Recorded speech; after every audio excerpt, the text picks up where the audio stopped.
श्री हनुमान जी महाराज का प्रागट्य हुआ। तो कहा था हनुमान जी 6 भाई हैं। कितने भाई हैं? 6। हनुमान, गतिमान, केतुमान, रतिमान, मतिमान, सेतुमान, ऐसे हनुमान जी 6 भाई। कोई व्यक्ति पैसा खा गया, नहीं दे रहा, बहुत परेशान हो गए, मांग मांग करने गए, नहीं दे रहा, हाथ जोड़ लिए, पांव जोड़ लिए, सब कुछ कर लिया, नहीं दे रहा, तो हनुमान जी के तीसरे नंबर का भाई रतिमान, रतिमान, गतिमान नहीं, रतिमान, रतिमान का नाम लीजिए। पीपल के पत्ते पर लाल सिंदूर से जो व्यक्ति पैसा लेकर गया उसका नाम लेकर बहते हुए पानी में अपनी कामना कर रतिमान का नाम लेकर छोड़ दीजिए। 15 दिन में रतिमान ऐसी उतावली मानत मचाता है कि उसको हाथ जोड़कर वो खुद फोन लगाकर बोलता है भैया तेरा मैं पैसा लौटा दूंगा। रतिमान का स्मरण किया जाता है। रतिमान कोई व्यापार नहीं चलता हो, दिक्कत आ रही हो, हनुमान जी के दूसरे नंबर का भाई गतिमान का स्मरण करो। हनुमान जी के उल्टे पांव का सिंदूर लाकर गतिमान का नाम लेकर स्वस्तिक बना दिया जाए व्यापार वाली जगह पर, तो व्यापार अच्छा चलने लगता है।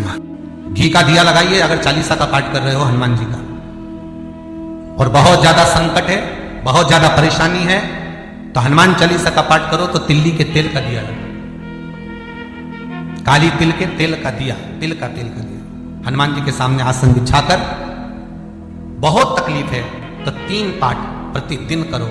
और एक आसन से जितने समय 9 बजे अगर आप बैठते हो पाठ करने तो 9 बजे ही बैठना है। 11 दिन तक प्रतिदिन 3 पाठ रोज करो। एक पानी का लोटा, कलश, तांबे का जल, अर्थात तांबे का लोटा हो, स्टील का लोटा हो, तुम्हारे पास जो कलश हो उसमें जल भरकर, एक सिक्का उसमें पटक कर, एक लौंग पटक कर प्लेट से ढक कर रख दो और प्रतिदिन बस टाइम पर बैठकर पाठ करो। 11 दिन पूर्ण होंगे, जिस कामना से आपने पाठ करा है बस वो सिक्का, वो लौंग कलश में से निकाल लो, जल का आचमन करो और जिस काम के लिए करा है वो जल उस प्रयोग में ले लो। उस प्रयोग, किसी से बात करने जाना है तो वो जल पी कर जाएगा, कोई से हाथ मिलाना है तो वो सिक्का, वो लौंग अपने हाथ में रखिए, अपने साथ रखिए।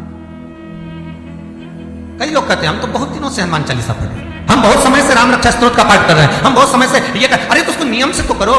हनुमान चालीसा का प्रागट्य केवल एक दिल से की गई स्तुति। हनुमान जी महाराज की स्तुति, राम जी महाराज की स्तुति तुलसीदास जी ने केवल दिल से करी, केवल मन से। और ये नहीं कहते कि हनुमान चालीसा पढ़ोगे तभी भगवान, नहीं नहीं, आप दिल से अगर भगवान को पुकार लीजिए, आप दिल से पुकारो उसको, वो आएगा, वो प्राप्त होगा और मिलेगा। उसके मिलन में देरी नहीं हो सकती महाराज, उसके मिलने में कोई चूक नहीं हो सकती, बस मन से पुकार। चढ़ाओ एक लोटा जल।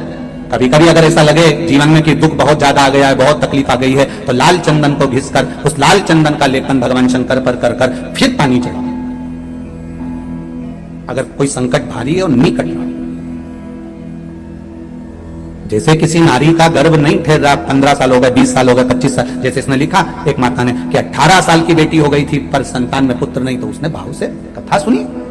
ऐसे आपके भीतर अगर 20 साल हो गए, 25 साल हो गए, 30 साल हो गए, संतान का सुखी नहीं है, लाल चंदन का लेपन बाबा भोलेनाथ पर करना प्रारंभ करो। पीठिका पर लाल चंदन का लेपन करना प्रारंभ करो। लाल चंदन से बाबा का श्रृंगार करना प्रारंभ करो। एक बेलपत्री पर लाल चंदन, दोनों पत्ती नीचे वाली, जो नीचे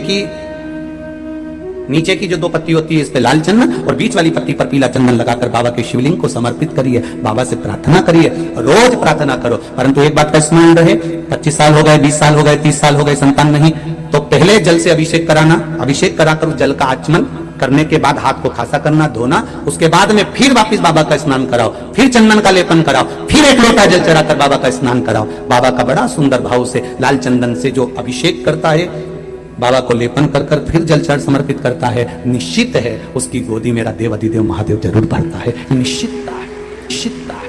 हम तो बेटियों से वेट करते हैं, जिसका विवाह नहीं हो रहा हो, 25 साल, 30 साल, 27 साल, 28 साल, 32 साल, 40 साल हो गए, नहीं हो रहा बेटा बेटी का विवाह, उसे लाल चंदन का प्रयोग अशोक सुंदरी वाली जगह पर 7 बिंदी लाल चंदन की लगाकर 7 बेलपत्र 7 बिंदी पर रखिए और महाराज अपनी कामना कर कर भगवान से आइए, बाबा देगा, करेगा, 3-4 महीने में विवाह पक्का करेगा। ये लाल चंदन की महत्वता है। शुद्ध रोग बढ़ गया, बेलपत्री के वृक्ष के नीचे दीप लगाना प्रारंभ करो, बाबा से विनती कर कर घी का दिया लगाइए बेलपत्र वृक्ष के नीचे, बाबा से निवेदन करिए, रोग निवारण। आंकड़े के पत्ते की जो माला होती है, ये माला कार्य की सिद्धि के लिए होती है। इसमें एक एक आंकड़े के पत्ते पर सीताराम लिखा जाता है। मात्र एक पत्ता ऐसा होता है जिस पत्ते पर सीताराम नहीं लिखा जाता। 108 पत्ते में से एक पत्ता, बस उस पत्ते को हथेली में रखकर उल्टा हाथ आपको रखना है और अपनी कामना कर कर उस पत्ते को बांध देना है। ये जरूरी नहीं है कि 25 के बाद बांधो, 50 के बाद बांधो या 100 के बाद बांधो, आपकी मर्जी पड़े। उस खाली पत्ते को कहीं पर भी बांध दीजिए और उस माला को अपनी कामना कर कर श्री हनुमान जी महाराज को समर्पित कर दीजिए महाराज। इसके लिए कोई तिथि, कोई दिन, कोई वार निश्चित नहीं है। बस ये माला जब हनुमान जी को चढ़ जाए तब एक घी का और एक तेल का दिया हनुमान जी के सम्मुख में लंबी बाती का लगा देना महाराज, और अपनी कामना कर कर आप आ जाइए। आपकी वो कामना 2.5 महीना या 3 महीना, इससे ज्यादा नहीं जाएगा, वो कामना बाबा पूरी करेगा। क्योंकि शिव और हनुमान ये सब एक ही स्वरूप